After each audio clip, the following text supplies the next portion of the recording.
السلام عليكم، مرحبا بكم معايا في قناتكم قناة حكيمة مالح وحلو. ان شاء الله تكونوا بخير وعلى خير في صحة جيدة.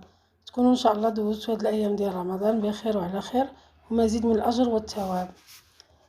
الفيديو ديال نهار اليوم هو عبارة عن حريشات صغار، حريشات معمرين بالجبن والزيتون اللي كيجيو رائعين وكيجيو رطبين.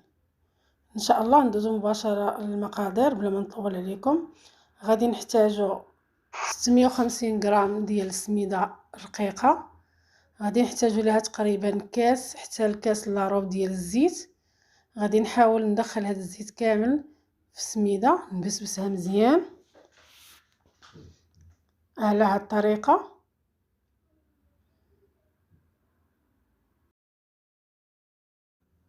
حتى تولي عندي سميده كامله ملبسه بالزيت.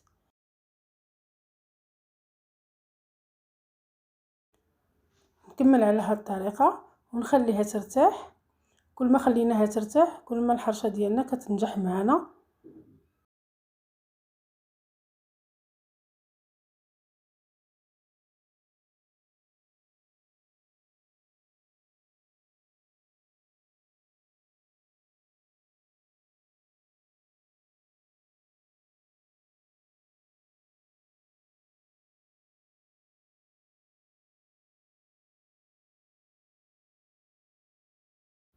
من بعد ما ارتاحت ليا السميده غادي دابا ندوز نعجنها. غادي نحتاج ليها 4 معالق ديال الخميره الفوريه، غادي ندوبها في كاس ديال الماء، ثم نضيف مباشره الى السميده ملعقه كبيره ديال السكر سنيده وملعقه صغيره ديال الملحه او على حسب الذوق. غادي نضيف هذيك الخميره اللي دوبت وندوز نعجنها بالماء عادي، يعني من الصنبور. صافي نحاول نعجنها غير برؤوس الاصابع كما كنعرفوا، يعني السميده ما كتبغيش تعجن. نحاول ندخل فيها الكميه الكافيه ديال الماء. غادي نحتاجها تكون يعني جاريه، ما تكونش عقده، تكون مطلوقه. صافي نستمر على هذه الطريقه حتى نكمل.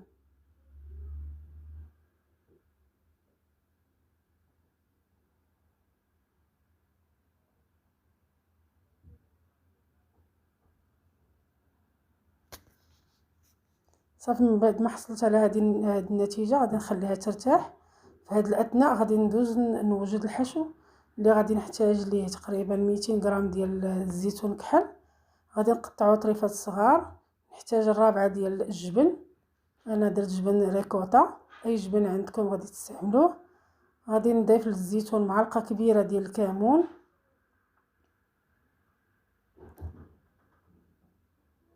ثم نضيف الريكوتا او اي جبن كتوفروا عليه.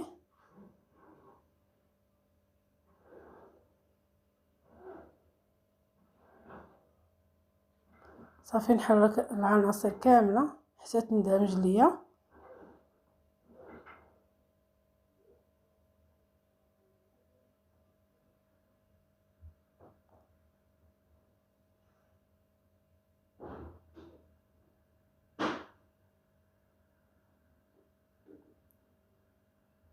نبقى على هاد الطريقه حتى تندمج ليا الجبن مع الزيتون، ثم نضيف معلقه كبيره ديال زيت الزيتون وقليل من الملح على حسب الذوق. انا عندي زيتون هنا مسوس يعني ما مالحش، غادي نضيف ليه شويه ديال الملحه.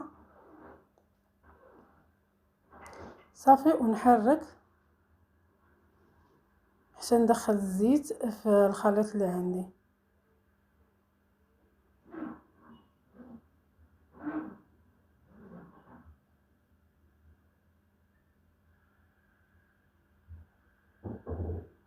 صافي كيف ما كتشوفوا انا ضفت الملحه غير قليل من الملح، حيت كما سبقت لي وذكرت انا عندي زيتون هنا مسوس يعني ما مالحش. صافي من بعد ما وجدت الخليط غادي ندوز مباشره للعجينه اللي عندي. غادي ناخذ واحد الاطار، كما كتلاحظوا انا غادي خديت غير غطاء ديال قرعه ديال نوتيلا، غادي نلبس ليها بلاستيك غذائي اللي ما عندوش يدير هاد الطريقه هذه، اللي ما عندوش الاطار ديال الحرشه، غادي ندير ليها شويه ديال السميده اللي خديتها من، نسيت ما ذكرتهاش لكم، خديتها من الخليط الاول احتفظت بها بحال هكا باش نقرص بها السميده. غادي نضيف شويه ديال العجينه ديال الخليط السميده، ثم نضيف الحشو، ثم نكمل نسد هذاك، نسد على الحشو صافي، وندير ليها السميده مباشره، نقلبها، نحاول نقادها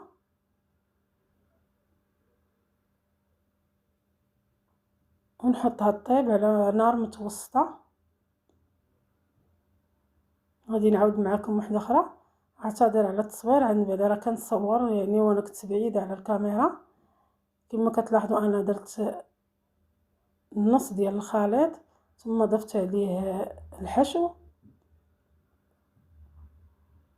وضفت النصف الاخر سديت به على هاد الطريقه هذه، يعني طريقه سهله.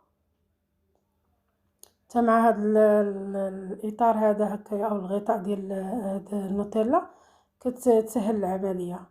صافي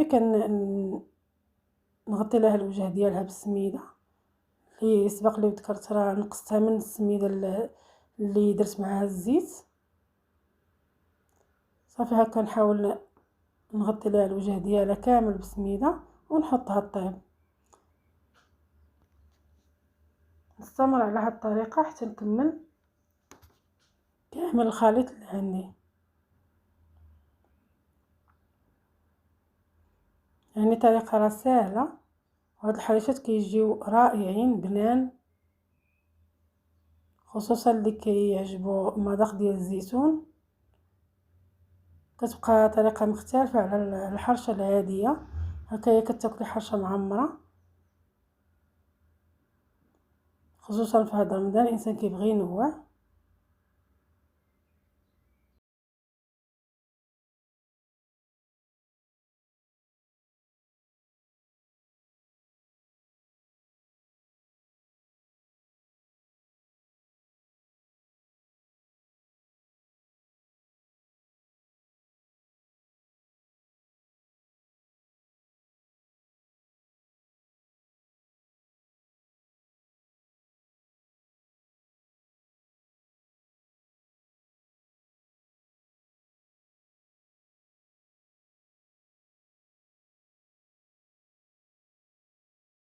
صافي كما كتلاحظوا انا حطيتهم هنايا في المقله كيطيبوا وقلبتهم، كيجيو على هذا الشكل هكا.